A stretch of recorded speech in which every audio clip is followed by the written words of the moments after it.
I said, I just find stories interesting. Yep. So Yeah. it's kind of innocuous. So let it be innocuous. No, that's valuable.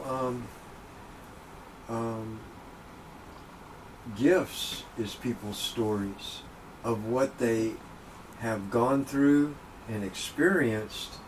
Man, those are, you're talking about, something more than money can't buy.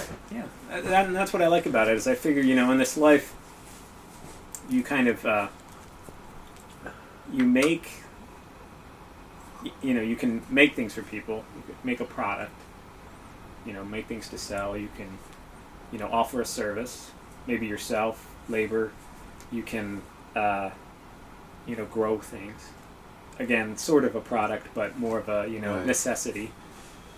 So, there's a sort of, if you're going to offer a product to somebody, why not make it a unique endeavor? Man, to me, that's every man and woman's, to me, heart's desire is to, it's like make your mark on life, make your mark in the world. You want to contribute. You want to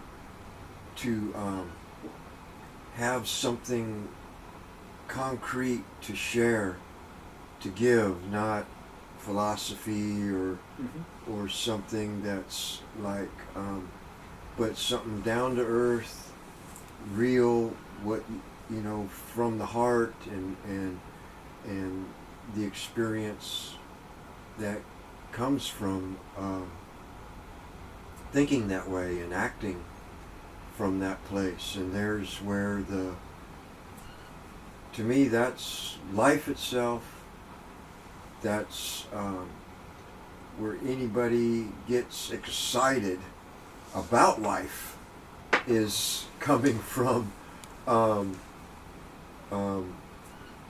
getting caught up, raptured, involved in a cause, and whatever it may be, for. But to me, it's always love is the word that to me best describes anything that's helpful and makes a mark in the world for others to see and to hear and to be able to be inspired. You get somebody like, look at Hitler's mark. Like he made a mark, but not a positive one. Right. So the heart's desire, of course, is to, that one movie was just so beautiful that producer wrote, where the Jewish brother had his son in there with him. Yeah. It's a Beautiful Life, I think. Or something. Yeah, something like that. Like, man, that was just so fun watching that brother just give the comfort and to his son like that. And to me, that's what God has been doing, or has to offer to do, and to all of us, that He's with us and knows us and is for us, and His thoughts are for us, and that He's there to bring us through everything. And my journey experience is exactly that. That, say, like, as I go walking out with no food and don't know where I'm going to eat or something, and then every day or every time, it always comes about in a certain way that at first people could say, or I could say, wow, what a coincidence, or boy, that was lucky, or like, wow, where did that come from, or how did that happen? And then in my journey to watch for God, to be a believer, as I'm put through these experiences of not taking any concern for those things, but instead stay focused on sharing what I have, the love I feel. That's my focus that I've been given to bring about a certain experience, is take no thought, for myself, and then watch. So then that's what happens as it keeps happening, and the rescue and the timing and the way and the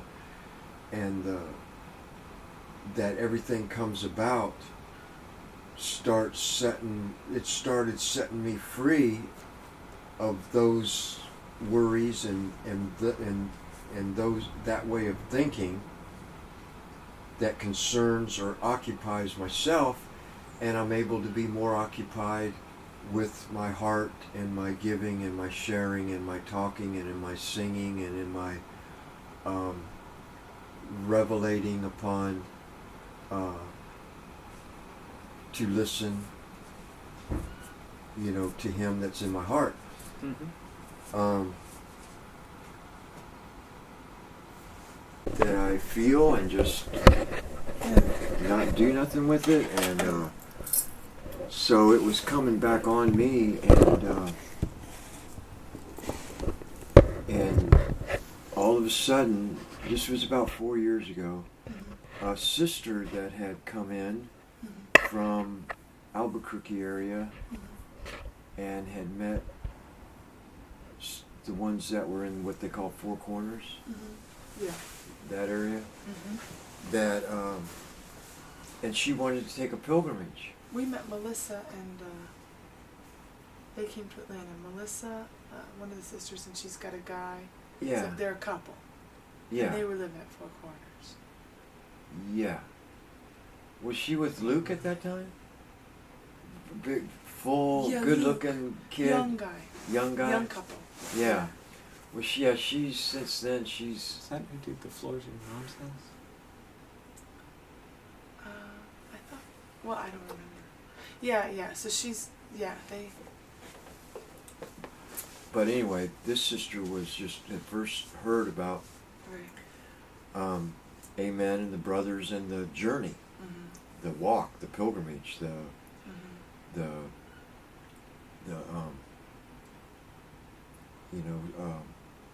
meeting the people and giving what love, giving it, having the faith to use your breath to give kindness and so she wanted to go on a pilgrimage, and this was like I hadn't heard anybody say this in years and years and years. Right. And James was right there ready to. I mean, I haven't seen anybody in a white robe for all these years either. Right. And so there we are, back to the basics, man. The whole thing. And so I'm helping sewing up the robes, and James is sewing, the sister is sewing, and they go off. And I was so excited and so raptured, and that this is what I've been waiting for. This is me. This is what God built me for. This is why He showed me His holy love, the life that would be devoted, for all people. Mm-hmm. So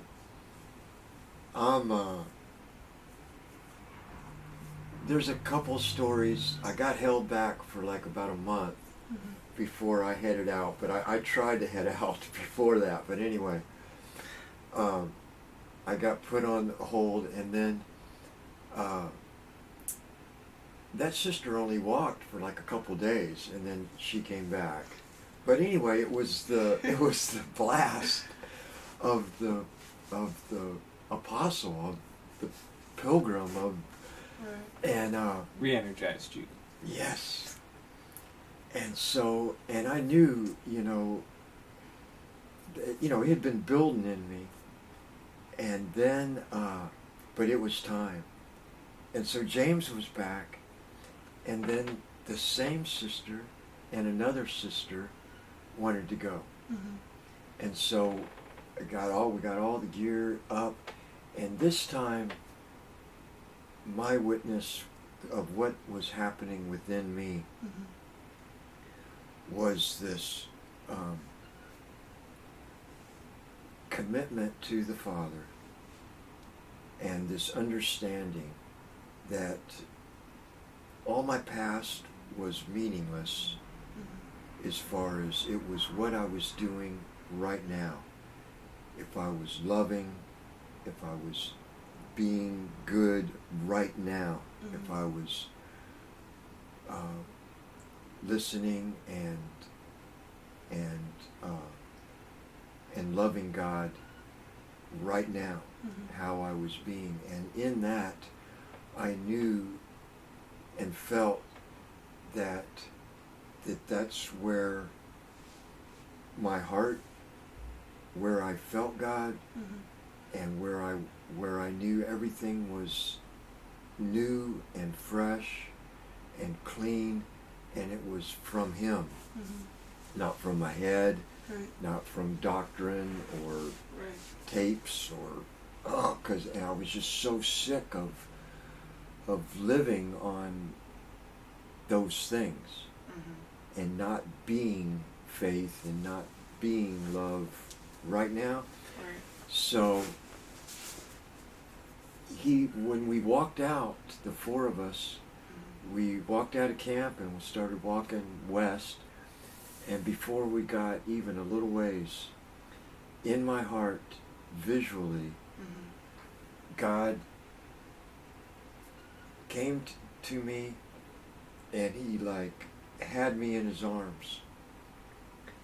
And it was only a vision that He gave me of just seeing and feeling me in His arms. Mm-hmm. And He was saying, that's exactly how I want you. That's the exact prayer to look to me, and that I want, that's of me. Mm-hmm. That's exactly how I want you to be. And He let me down, and He said, now let's get to work. Mm-hmm. Let's grow up. You start born again, fresh, Mm-hmm. every moment, every day. Stay there, Mm-hmm. and let's go. Mm-hmm. And I haven't stopped since. That was 4 years. yeah, something like that ago. Cool. And it's, No, when you say that you had this vision of God, yeah. and I'm just curious because I'm trying to see what you saw. Mm. Did you envision it as lightning amen, or was it just something like just like a more, not like that kind of visual of an actual person, but just a feeling of a visual of God? It was both, but there was no face in what was given to me Mm-hmm. in that moment. Something, and it's really nice to talk to you because I think you're really clear, and and you don't have that that attachment sort of thing that we talked about. Right on.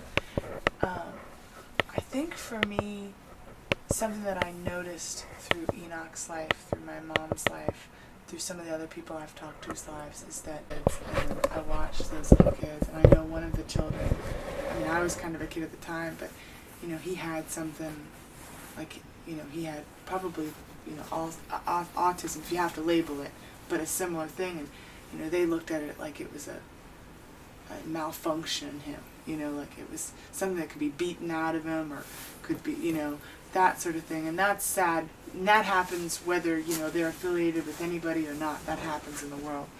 But I think for me, what I witnessed was kind of the thing, you know, of creating this thing. You know, he created himself as King David and all this, you know, head trip stuff. Oh yeah, big time. You know, big time. and I Terrible. know for my mom, joining the Christ family and traveling was a way to not deal with the issues she was having becoming a parent, or being a parent, and being a parent and then dealing with not having a partner that where they saw eye to eye. So her life pattern and her situations were just a run, you know, and the Christ family afforded her, it sort of sanctified that, you know, it made it okay to say, I'm not going to stay and figure this out. I'm going to go and just, this is the better thing, you know? And so for me, I've sort of seen it from this, you know, this different, but then you talk about it, and it's for your experience and your witness is a whole different thing, you know? Well, I know that I've heard that, do you know, Jerry and, gosh, we call her Hannah now, but they were from Florida here. Adam's, Mary's daughter. You know Mary? Mm-hmm. Oh, you don't? You didn't know any of them? Well, see, they both went on pilgrimages, and in what they felt was to forsake the earthly family. Right. And the earthly relationship, right, kids, right, and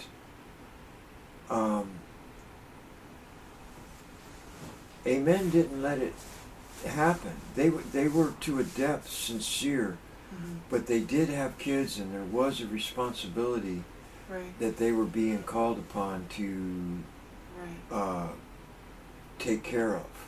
But I did hear, and I know, I feel it from Jesus, that a man or a woman that is called by God to be an apostle right, and go, right, that then that person will know and feel clear right, about the Father totally taking care of whatever they left. okay, Kids, right, wife or husband, or right, whomever in that, it's part of the, you could almost say part of the deal right, of God, that if such a person was called, that had those kind of right, relationships, right, that to be a witness of the holy love of God, and heart, soul, and mind, right, you know, son, daughter, right, side by side with Jesus, that everybody around that person would be very blessed right, and taken care of. right, I'm not saying that some brothers or sisters that did that and left wife or kids, that it's possible to some degree that it was an escape of some kind to not deal right, with, but I do believe that, especially say like with Debbie, or that it was more the other. It was more God calling her to be a witness of being called out of the world to walk side by side with Jesus and show that faith, be that love, and know that going through that door of from one world to another, from one life born again, that no matter how everybody would react or what was happening, that was the door that would help. That is the door that everybody's got to go through. And that no matter how much it hurt in leaving, whomever behind, that was the most love that anyone could show.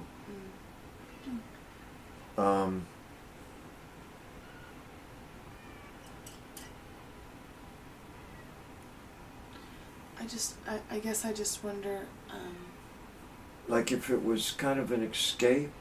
Not that it was an escape, but I think that sometimes, like I said, there's a lot of people I've heard their stories who are in the Christ Family Association.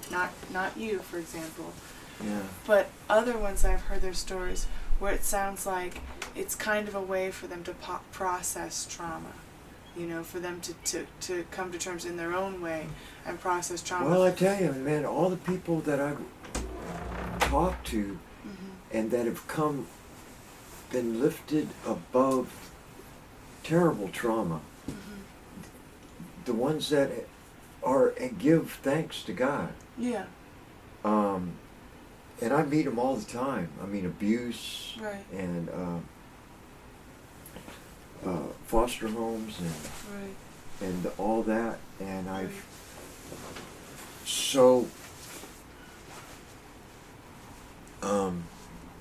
God is the answer to, and I guess to the nature that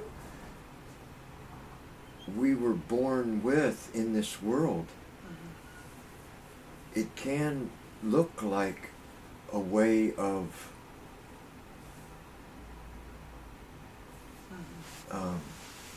to not deal with it, or but in reality, to go to God is the way to deal with it. Yeah. And it's where you could be immersed and into the love that will lift you above the trauma and allow you to actually face it and forgive and give that love to there's been some beautiful movies too made about this. One popped up in my mind just now of this brother that went into the military, and he had memories of abuse from his aunt, when he was little, and he did this journey through his mind, and there was quite the trauma in his mind behind it, and really a beautiful story. And he went and confronted his old people and his whole life, and he was free. Where through years and years of his life, it was like this sister that I traveled across country with. She's going to get there, but she's still seeing those. She's still getting haunted. And I think that's what I mean by the haunting thing. Like, I think my mom, I've talked to her this year, and she's really, some of those hauntings are really coming to the surface for her. And I think that she's always, and like you say, it's through God, but she's always strived to deal with those hauntings.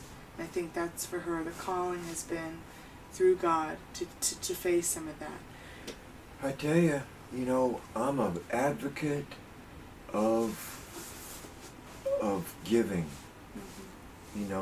That is the way to be lifted above all darkness is the it's almost like being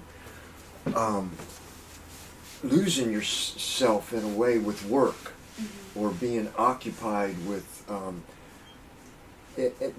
cause of helping and serving and is a cause that you actually are forsaking yourself. Right. And whatever's going on, whatever desires or hauntings are coming at you, you immerse yourself. I mean, that's what God has. To me, that's where He is. That's where the answers of everything, what I've found, is in the labors of thinking of others and giving of yourself. Right. And that's where blessings, strength, lift, a rapture, and excitement all comes to that person that starts tuning in to that which is in the air.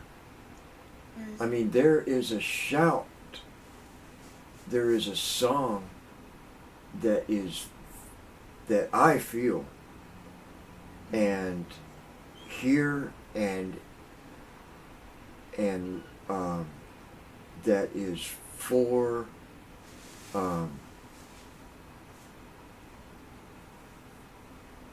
the talking and the singing of the love for God and the love for one another, and everybody, man, get busy, forget everything else. It's about to all be taken. You know, I mean, I don't, like, you know, people say the end of the world. Oh, it's always been the end of the world. You know, which God really has done that. He has always given that feeling, you know, hey, ship shape, because the end is near. Right. And in the past, it really has always been that way.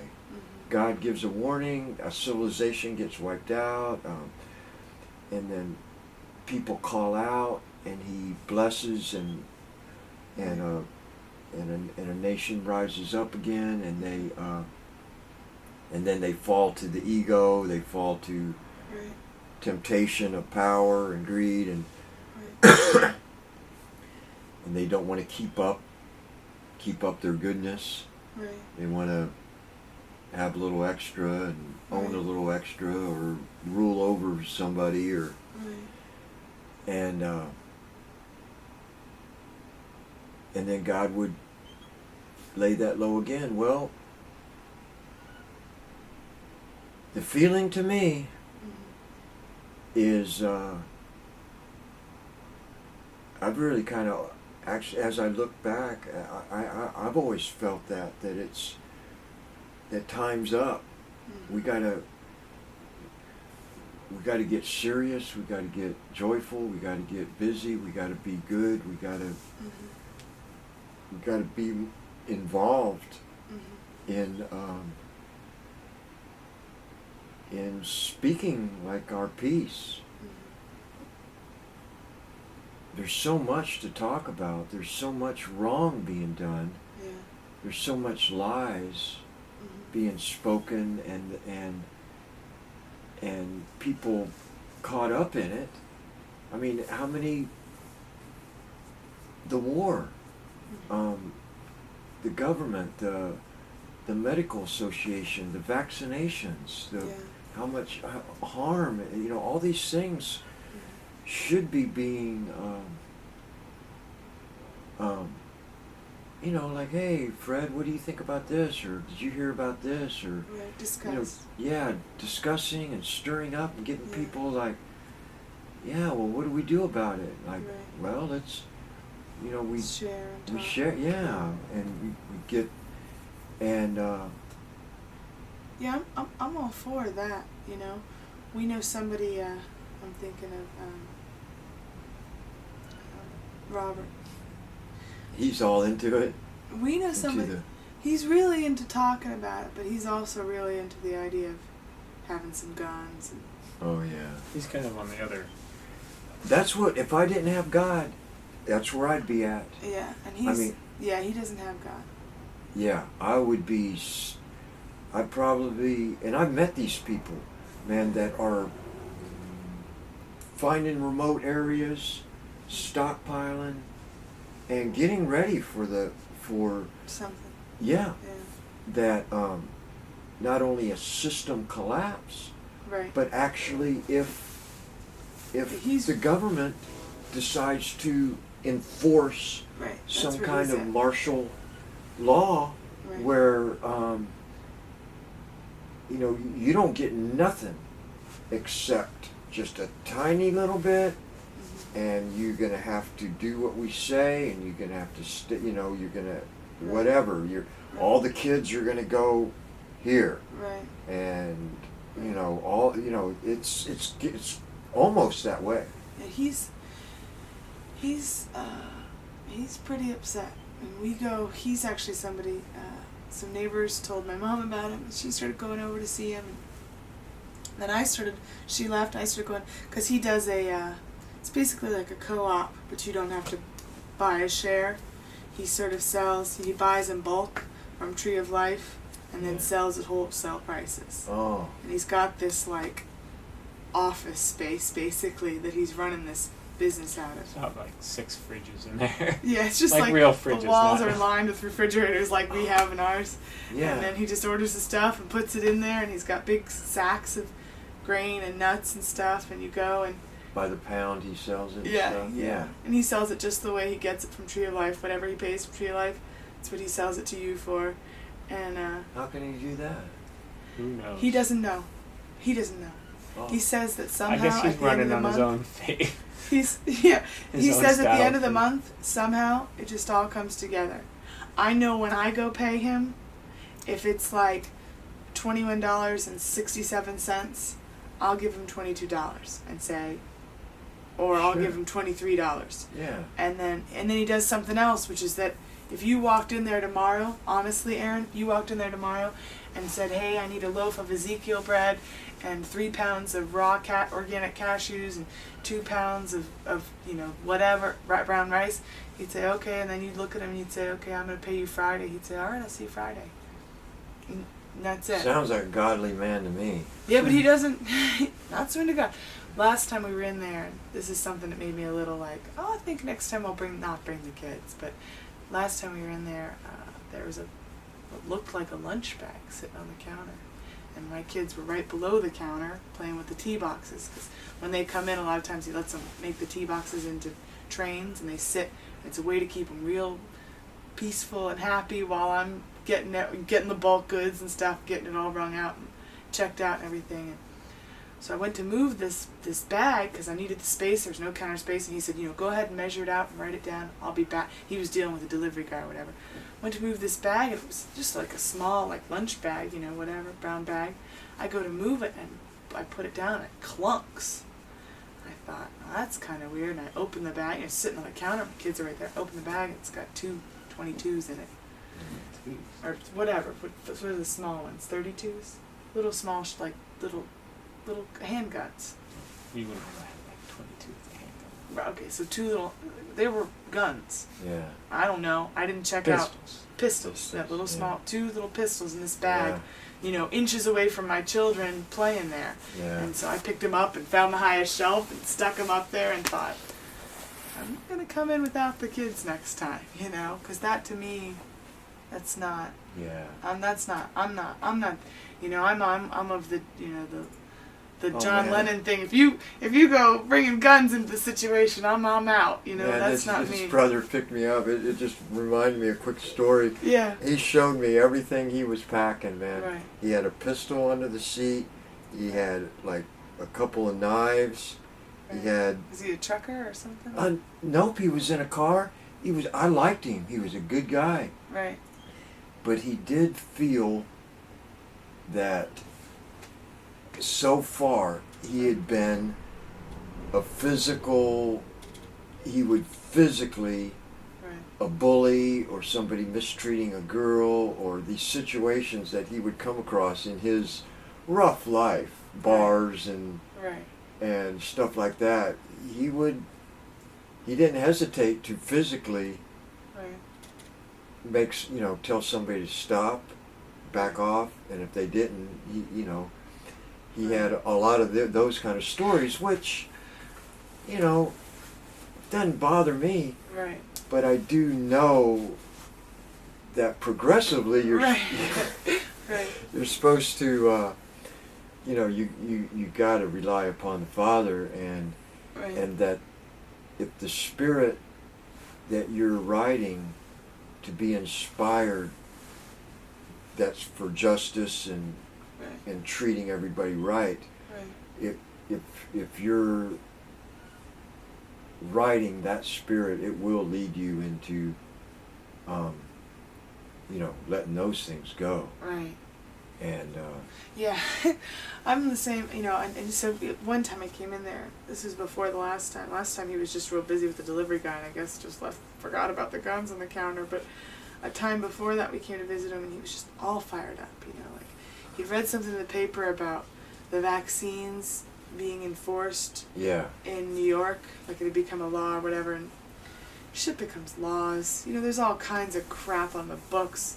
There's like a law in Louisiana, like you can't all have 5 people can't have their shoes and socks off at one time because it's considered an orgy or some bizarre ass stuff. It's still on the books, yeah. and people say, "Oh, look, it's a law," and it's like, yeah, okay, it's a law, but I've been in a room with other people with my shoes off in Louisiana, and no cop has come through the door, or is looking in windows for that shit, so. It became law about this vaccine. They wanted to start giving this vaccine. It was becoming a law, and it just really fired him up. He was thinking that, he was like, what about when they, everyone's sheep. They're all sheep. Everybody's a sheep, and people need to, militarize. He was like, people need to come together and grab their torches and line up and their guns, and that sort of mentality. And for me, I just said, he said, well, do you know about it? If you know about it, why aren't you mad? And I looked at him and I said, because I really have a lot of faith, and I really believe that if I live my faith, and if I tell other people about what I believe, and if I live that and represent that in what I do every day and my choices I make, then that makes a difference. And that makes, to me, that's the kind of difference I want to be part of. Right on. And that wasn't what he wanted to hear, but he was like, what if they come for your children? I said, anybody tries to put a hand on my children, that's a whole different situation. That hasn't happened, though. I'm real educated about where I take my kids. I'm real educated about the positions I put them in. I'm real educated. I don't walk into any doctor and say, hey, start prodding and poking my kids, I talk to other people and say, what doctor gets that I'm not going to vaccinate just because they say so? And what doctor's into homeopathics, and where do I go see them? And Well, you do have to. I know, just as your brother. Right. What I feel inspired to say, is to really prepare yourself for things that are gonna Right. really cause you emotionally to feel really. Really distraught.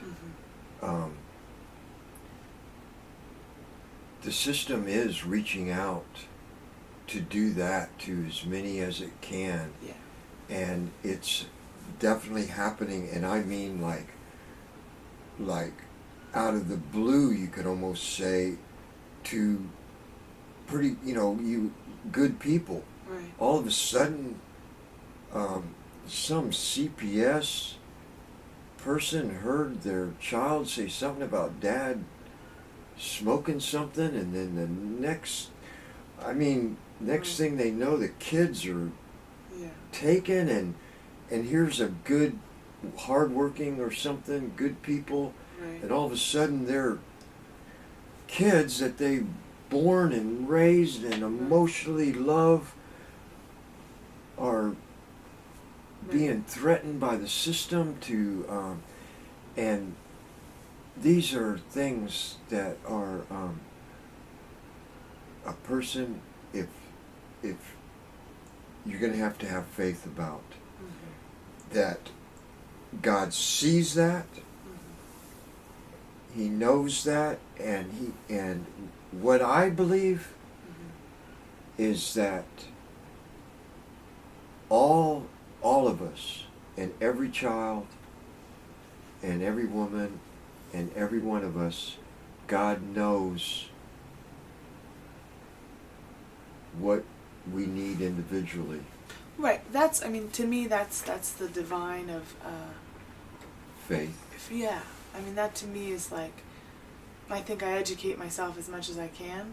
Yeah. And then you know, that's like, you know, I've got a sister-in-law who's a physician's assistant, you know, and my brother and her have both expressed to me they think we're nuts that we don't vaccinate. You know, I think it's a miracle. We've selectively vaccinated. Don't they try to put pressure on you, or even say that even you're threatened with jail, or no? If you're, And it's common. They say that right. kids can't go to school, but but you have to just educate yourself.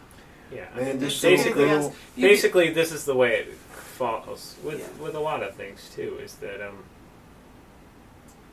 you know, if it's a religious choice, you can't legislate against somebody's religious belief. If it was my religious belief to not vaccinate, as long as there's not you can't do abuse. that. And then at the same time, you can't deny my children an education because of your laws. And I mean, it's a lot like you know, business. You can't. It's against the law to interfere with somebody's like I'm ability saying, to make a business. So you know, hallelujah. You know that you guys, you know, got the faith to do what you're doing so far. You know, I don't know how far God's going to let the system, like, reach out to abuse, you know, who I mean, it's happening. Right. Oh no, I mean, it.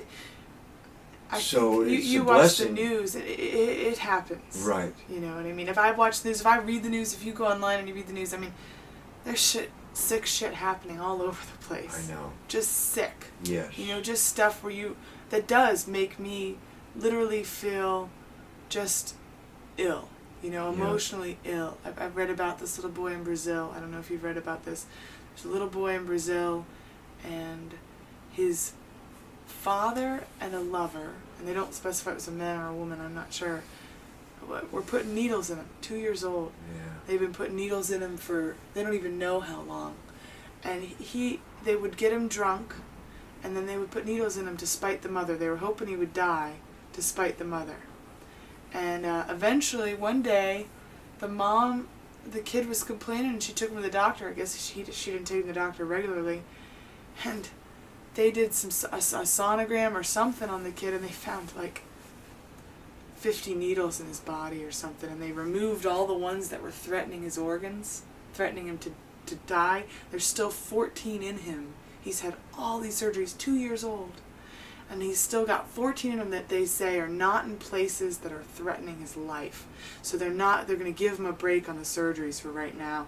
And the stepdad's, it's not his actual birth father, but the stepdad's rationale is he just was doing it to get back at her, to get back at the mom. He was hoping makes you feel like just going up to these guys and just taking them out, man. Because I hear that and I'm like, man, people like that should not be here. I don't want those people here, you know? Yeah. I mean, that to me is just, and so when I read that story, I read it they had the paper at work. I was at Costco and they had the paper. And, you know, sometimes I'd just be sitting there and you know, people would just be talking about whatever, their own lives and stuff, and I would just need to not hear, you know, just for a while, because it's so loud in Costco and there's so much going on.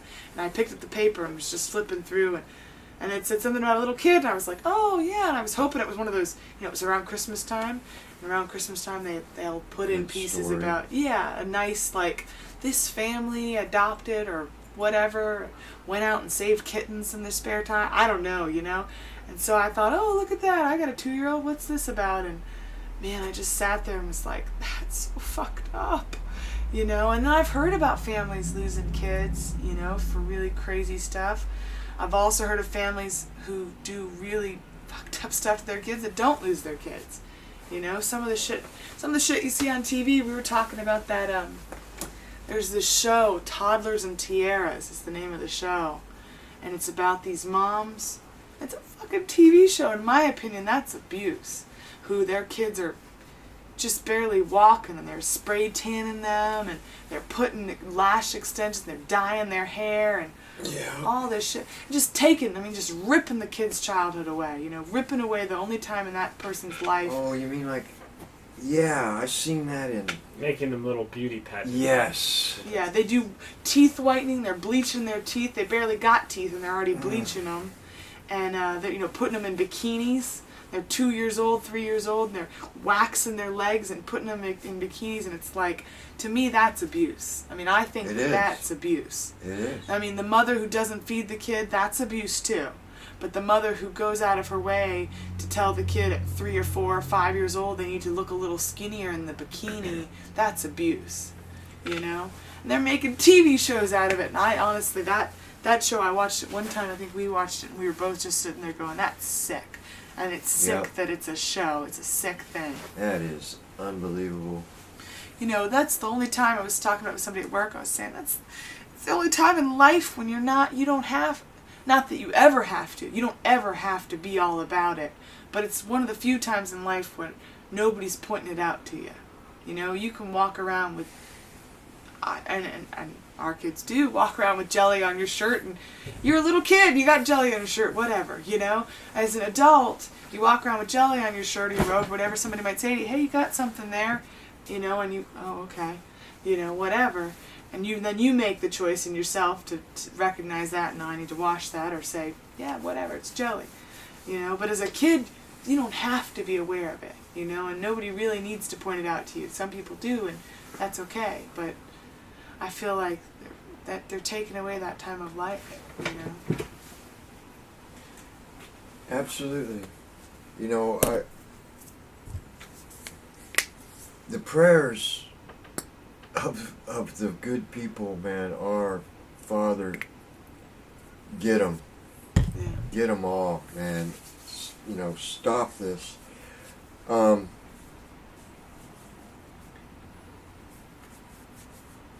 That's the cry that's going out. Yeah, I agree. I mean, I'm right and there.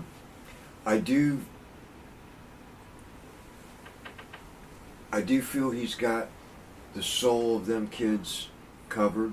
Absolutely. You know. Absolutely. But the crime is a crime. Yeah. And it is gonna be. People are stupid, man. And then look at a story like Enoch's. I mean, if I read that story in the paper, I'd feel just as like, holy shit, you know? And so I don't think it's something that's brand new. Right. I don't think it's brand new. No. But I think it's still, you know, you see people, there are decent, loving, really loving parents that lose their kids, you know? Look at what's happening to the caste system in India to them children. Sold, man, as soon as they get a little big. I mean, like, whoa. Can you imagine the people that buy these kids? Right. Oh, you just... Even in the U.S., we've got the, you know, there's people buying children and selling children and bringing children in that have been purchased. Yep. And bringing people in. Remember, we read about that. It's not all that unusual in people who want to come into America thinking, oh, well, they just want me to work for them for 6 months. Come to find out, your life, that's life. Until you're dead, they own you. Slavery is alive and well. I read an article years ago in National Geographic, and it was just like how real slavery still was, you know, and it was this just... I mean, it happens in the Middle East. It happens in a lot of these Saudi Arabian, not Saudi Arabia, but like Middle Eastern countries, like Saudi Arabia or something like that, will import these workers, and you know, I'm telling you, then they'll take their visas and all that stuff, and they're can't have a soul. It's like these people. It just unbelievable. But I'm sure even Too dark. I'm sure even in those systems in the Middle East, just like here, I do believe, like you said, I always believe, above and beyond anything, my transpersonal belief is that God is always present. Yeah. No matter where it is. And that He's gonna save. Something. And then that every life experience, I mean, I've had shitty life experiences. Everybody's had things that wasn't exactly what they wanted. But every life experience is a teaching experience. Not that I'm condoning anybody abusing anybody, but that every experience is that soul's journey and that soul's experience. But I think there's probably even in the Middle East and even here and even there's always that person, there's always that person who at one point says, you're going to be let go or you're going to get out of this. There's always those moments, those glimmers of miracles, in every life. Did you see the movie Slumdog Millionaire? Yeah. Wasn't that cool? That was a good movie. Golly. I mean, to me it was God just, put that brother through used what he got put through, and every and that one was of them. Such a good manifestation. Wasn't it? Such a good example. I think that's such a good example of how even those most, the parts of our lives that we would say that was just the most horrible thing that could happen to a person, were useful. Like the question about the Hare Krishna, or not? What does he have in his hand? What is not Hare Krishna? Like what is he holding in one hand? And he saw that. Yeah. While his mom was being killed and stuff. Yeah. Yeah, and I remember, man, like crying at just the revealing again, because I've seen it again, the caste system. Yeah. That is, very present. What kind of,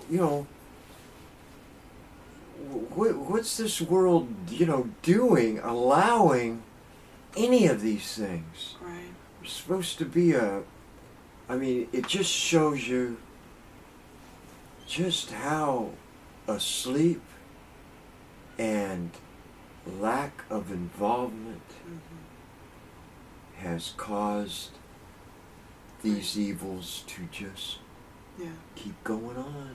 And I think it is education. I think when we share with one another, I think when you and I talk about it and we go and talk to someone else, we're educating them. Yep. Did you read? Oh yeah. Have you heard about this book, 3 Cups of Tea? Nope. It's really beautiful. All right. And it's about this man's experience. He was trying to climb Mount Everest, and he didn't make it. He actually not only did not make it, he almost died. And he got rescued by, they're not Sherpas, but they're village people that live up in these mountains. And I think it was Mount Everest. Pretty sure it was Mount Everest.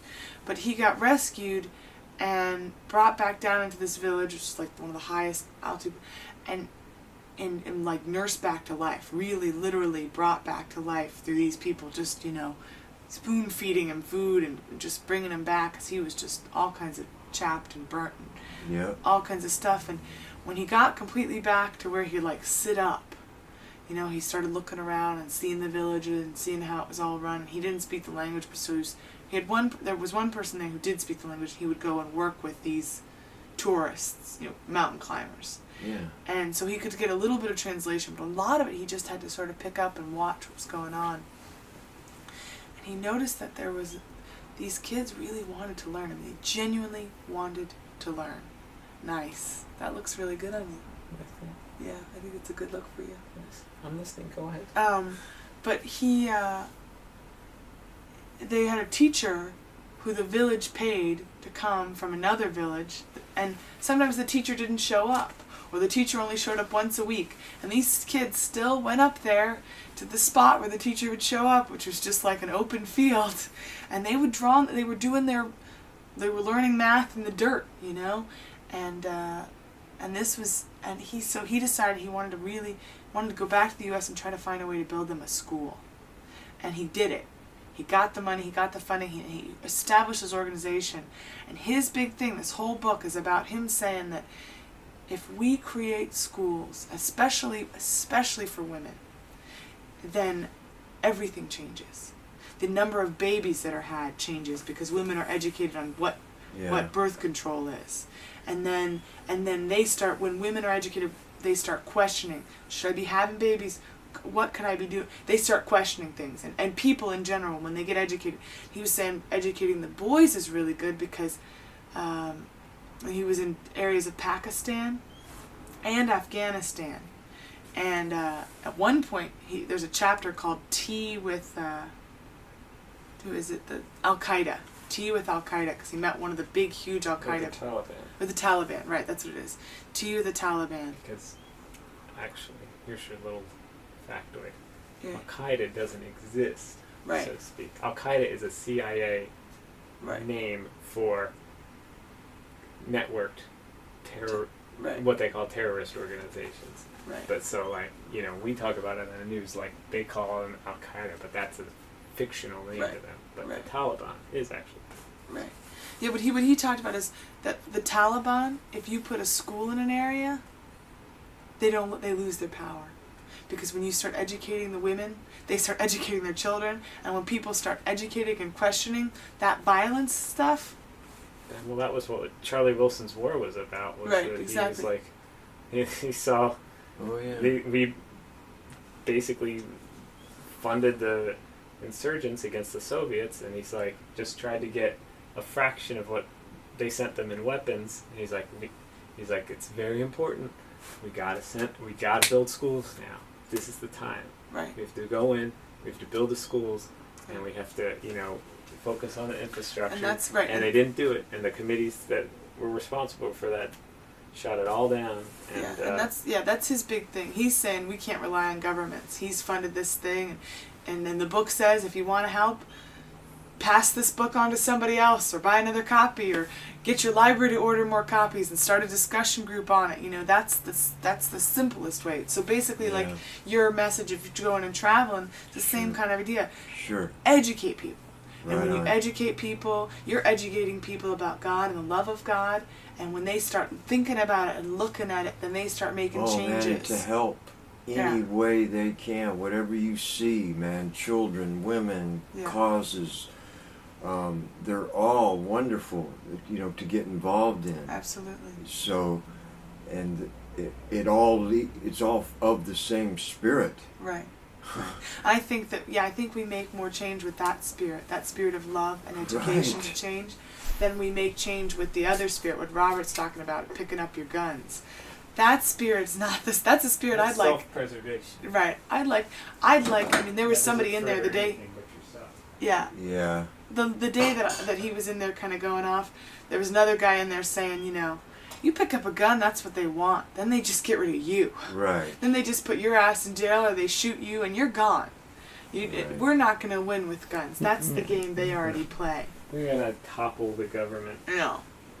You're already out-armed. No. You're outmanned and But out-armed. education, I can educate my children to question the same way I was educated to question, and they'll make just the same. They'll make choices for their children. I really feel like, and I've known people, when you educate yourself and you educate your children, it changes everything. Yeah. It changes everything. We're talking about getting your children taken away and stuff. Well, if you're not educated, I think that, I'm not saying, knock on wood, God has a plan for everything, and if His plan is that these children don't stay with us, then that's His plan. There's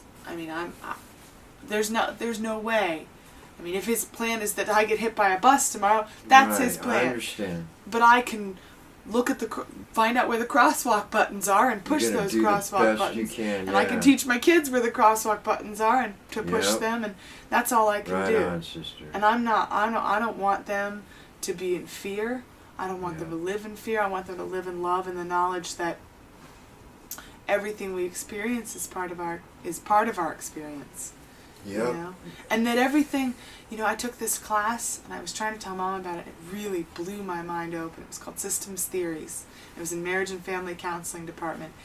And Systems Theories is like, it sort of eliminates, they're not into labeling. In mental health, it's all about labels. It's all about saying this person's autistic, or this person's schizophrenic, or this person's blah, blah, blah, blah. So it kind of eliminates that, in that the way it looks at it is, well, it's a nice shorthand to sort of give somebody an idea of what to look out for or how to help someone. But that's all it is. It's a shorthand. It's not a way of life. And systems theory's big thing is that everything is part of a system. And now from my perspective, is from a God place, it's all part of a system that's created by God. Mm-hmm. They don't say that, but there is, to me, there's an element of that in it. And, you know, the idea is that there's no victims. There's no victims, there's no perpetrators, but it's an interaction. It's a constant, continual interaction. And we can change the interaction through our, but to say I'm a victim, or, you know, is to continue to create that. Yeah. Which is not to blame, you know. It's kind of like going, woe is me. Right. Because it just reminded me of the sister that I was just with. Uh-huh. And, you know, being a victim is what her problem was. Right. Exactly. And yeah. instead of, like, you know, being a solution. Right. By giving what's right. Right. You know, talking about what's good, you know, what's the right way to be. Right, yeah. Instead of that I was a victim of the wrong way. Right. Just give what's right and... Yeah. And, Ty, is this John's stuff in here? There's a binder in here. Oh, he's all the way over there. I just realized. There's a binder in here. I think there's... Sorry, I didn't hear you. There's a binder in here. Whose is that? Binder? A black binder? This one? Yeah. No, it's the CDs. Oh, I haven't seen that. It's... What? Because you were telling me about Danger Ranger. Okay. Wait, now he flies. He has lasers that come out of his finger. All his fingers or just one finger? I'm saying two fingers, one finger, and most of the fingers, but one has a rope that shoots out of his finger, his thumb, and it shoots. At that guy's, and when he presses on his hand, he has a little leather that leathers out. It's a heart, and it's a little thing of super Schwarzy. What is this? Presents he has to whack, and food he has to make. And I'm at the bakery in the super present shop. What does, can you come here? What? Let's come over here. What? Because I'm trying to talk to you when you're going all over the place. Just stand right here so I can talk to you. What does Danger Ranger look like? He looks sort of like Iron Man. He looks like Iron Man? What color is he? Green? No. His suit is... He doesn't have a color. He's the same color as us. But he's got like a kind of a robot suit, right? Yeah. He has like a round head with little like... What is that, like eyes and a nose? Oh, that's his helmet where his eyes can't see. Yeah, I'm saying you were tracing on your face. What is that? It was Iron Man's hole for his eyes on his helmet. Oh, so you're saying Danger Ranger's eyes on his helmet are like Iron Man's? Yeah. Okay. We used to draw them like that, but no eyelids. No eyelids, huh? Our eyebrows. No eyebrows. What does Our eyelashes. Okay, and what else can you tell me about his suit? How do people know that he's Danger Ranger when they see him? I'm sick. Cause they don't know because they don't know Iron Man. They don't know Iron Man, so that's since they don't know Iron Man, they'll just know it's Danger Ranger. Uh-huh. What But then Iron Man comes to Earth and they think it's Danger Ranger. So people confuse Iron Man and Danger Ranger. Now, is Danger Ranger the same? Does he have the same colors as Iron Man? What colors does Iron Man have? Hold on a sec.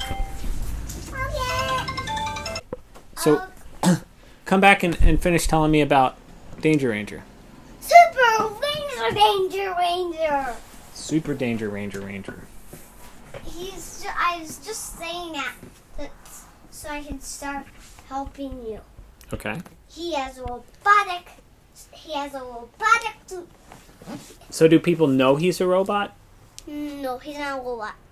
Well, he's got a robot suit though, right? Robotic. Robotic. Okay, is he like, is he a human or is he an animal? Like Acrobat Monkey's a monkey, but he's a superhero. What's Danger Ranger like? A human. He's a human, okay. And look, and his costume opens up like this and got stuff inside it before bad guys get the stuff. So he has little doors in his suit that open up and can Only one. yeah, one. and it puts stuff in it.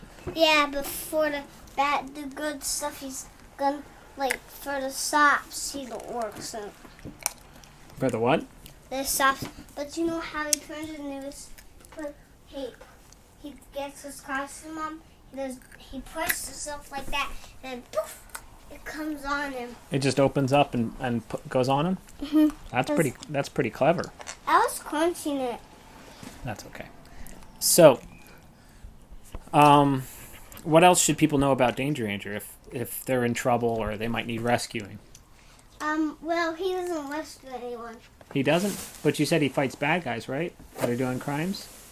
Well, he fights them, but not crimes. Okay. He fights them from taking stuff.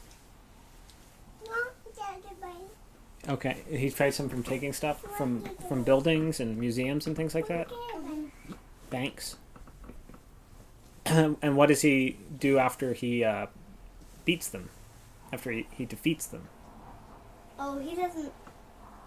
He gets them out before he defeats them. He gets them well. That's how he defeats. He sometimes tries to get them in jail, get tied up, or lock them in jail. Oh, look! Don't get your sticky hands on me. He puts them in jail. Okay. So, is there anything... Does he have a secret identity? Most superheroes do. Nope. Do you know what I mean by secret identity? He's super faster than all the other ones. If he's fast, how? Does he run real fast? Does he fly? No. He raises up his arm like that. That's how he gets in the sky. Oh. And then he raises it out like while he flies. A little bit like Superman? Yeah, but Superman doesn't raise his arm to get in the sky. He doesn't. Well, if he was on the ground, he did. But when he's in the building, he doesn't. So when he raises his arm, it helps him to fly, right? Yeah, that means he's going in the sky. Okay. He doesn't have a cape, but he only flies with his suit helps him fly. Oh, how does his suit help him fly? Because it has powers in it. Powers, okay. His power Does he have... Where are these powers? Are they in his feet? Are they in his back? Oh, they're just everywhere. His suit. They're everywhere, his suit. They're everywhere, his suit. Pew! So if I was doing a crime, if I was a bad guy and I was doing a crime, what would Danger Ranger, what would it look like? Stop, Ella. I'm not playing baby. Ella, get away. Ella, you're making your sticky hands on me. Oh, she just wiped her hands off. Ellen, please stop. So Charlie, what would you do to me if I was Ella, get off me. Ella, please stop. Get off. Hey, don't do that. That's biting. That's not nice. And you almost bited my penis. There's one for the records. Okay. So, anyway, you were saying, like, if I was a criminal, how would, and I'm doing some crime, what would Danger Ranger do? He will like go and defeat him, and while he defeats you with, he would like lock you in jail or tie you up if you don't have a laser. Would he say anything to me when he saw me doing the bad things? No, he would just zoom in and do it, cause bad guys don't know who superheroes are. They don't. They've never seen one, but they're bad guys. I would think they would know who the bad guys were, because they would have to look out for them. Oh, I just know. Because I made it up. You did make him up. And I know all the bad guys. Can you tell me what his helmet looks like? It's a red and with yellow like Iron Man's. Oh, he's got a yellow face like Iron Man's? Mm-hmm. Does he have a mouth?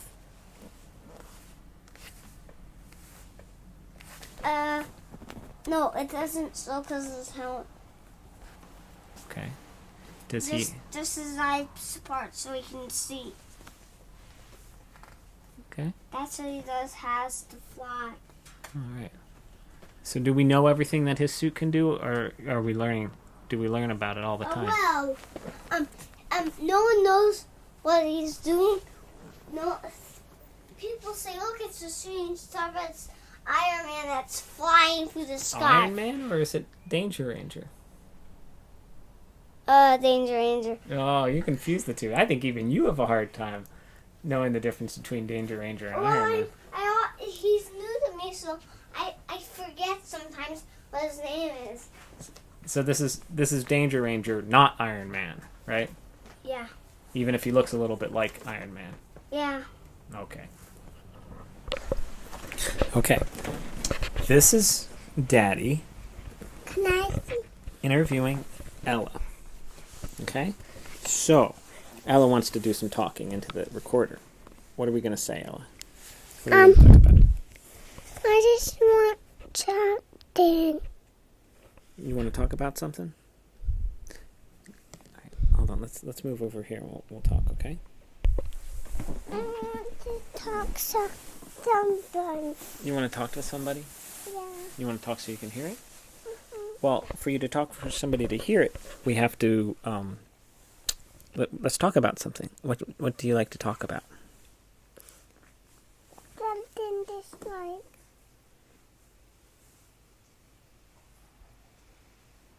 Do you want to talk about your favorite animal? No animal. How about your favorite toy?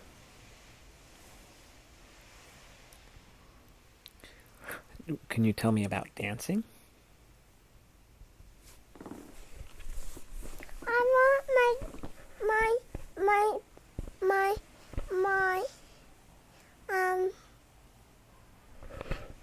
something I need in a drawer, in Charlie's drawer. You want what? I need something in Charlie's drawer. What is this? Can you tell me what this is? What is it? I don't know. It's called a leotard. A leotard. Can you put it on me? I can put it on you, but what do you use a leotard for? For dancing. For dancing. And do you like to dance? Have you ever taken any dancing classes? You did do a dancing class, do you remember? And who was in the dancing class with you? At my class I did it. And Playbill did it. And when we went to the waterfront last week, who did you see? Who did you get your picture with? Somebody just did it. Did you get your picture with a ballerina? Was she a pretty ballerina? And the ballerina's gone. Well, she's gone now, but what did she have on her head? Crown. Yeah. And what did she wear on her waist? I don't know. What did she wear on her waist? Hold on 1 second. Who's Ella talking about? We're talking about her meeting the ballerina. Hold on 1 sec. You want to put this tutu on?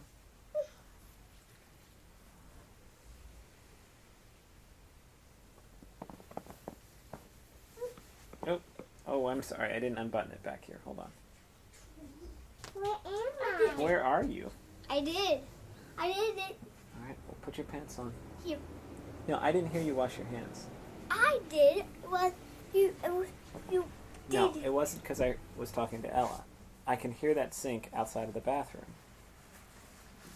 Why don't you want to wash your hands and get them What clean? wall do you hear it from?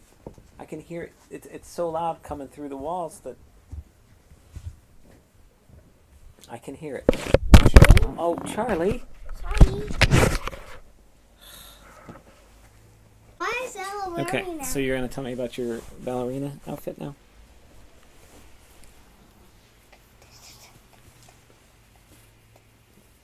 It's such beautiful. You need a tutu, I think. I'm missing a tutu. I think you need to go get a tutu. What's missing? It's probably in your dress up. No, I look in the drawer and it's not there. Are you sure it's not there? Ballerinas when you were Go look little. again. Hmm? Did you like ballerinas when you were little? I'm not sure. Probably. I don't, because they're so boring and pretty. Mm. Do you like trains? Yes. Do you like... And the coolest cars I have. And do you like do you like some hot... Detectors? I know I do like cars. Do you like some hot? Or hot? Hearts. Hot. I don't... They're on backwards, Charlie. I like them this way. Can you find my one too? Sure. That has colors on it. Okay, we'll look for it.